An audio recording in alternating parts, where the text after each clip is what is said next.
Fear anesthetizes us. It coerces us, inflicting control over the masses.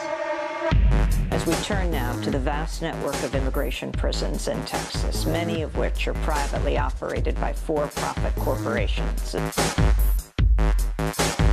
As many as 100 people held at the Port Isabel Processing Center near Brownsville, Texas, have been on a hunger strike since last week to draw attention to alleged abuses in the facility and their extended detention without due process.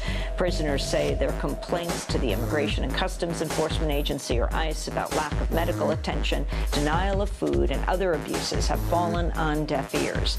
They began the hunger strike last Wednesday and are demanding to meet with Dora Chirino, the newly appointed special advisor on detention or removal for the Department of Homeland Security. Independent journalist Renee Feltz interviewed one of the hunger strikers, Rama Cardi, for the Texas Observer. Cardi was born to Haitian parents in the Democratic Republic of Congo 39 years ago today. He's lived in the United States for 38 and a half years and has been detained by ICE for over 13 months after serving a 2-year sentence for what he says was a wrongful drug conviction. Cardi described why people at the facility are refusing to eat.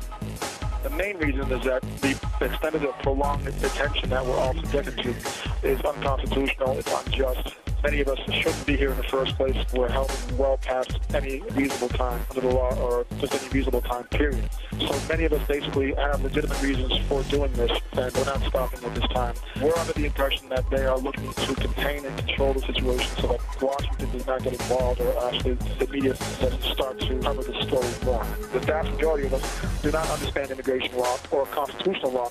We don't understand how significantly our rights are being violated, and so people end up getting deported. And also people end up giving up and signing out and letting themselves be deported because they cannot deal with being detained for 3, 4, 6, 10 months, 12 months through a very slow process, which is designed just for that, to actually get people to sign out. So people are signing out and also they're getting auto-deported because they're mandatorily detained. Previously, under the law, pretty much everyone was able to get a bond, and it's important to understand that this is a civil process. This is not a criminal process.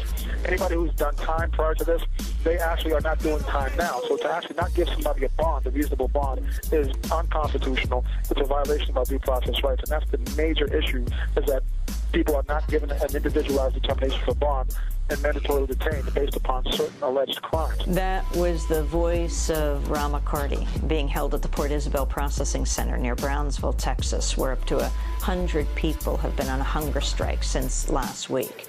Today, the Southwest Workers Union and other community organizations begin a solidarity fast outside the center, demanding to be allowed in to monitor the condition of the striking prisoners. Field Director Michael J. Pitts. Today, Wednesday, April 29, 2009, Southwest Workers Union and the community organizations, other community organizations, are fasting and had a rally of support for the detainees that are currently on hunger strike at Port Isabel Detention Center.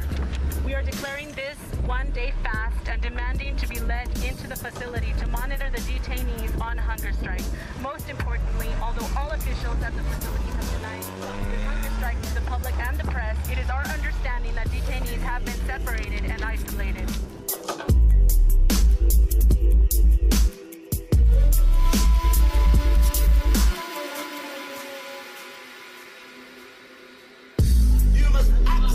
And utilize the technology that exists today, because the war that we will fight tomorrow will not be one with guns and bullets and bombs. It will be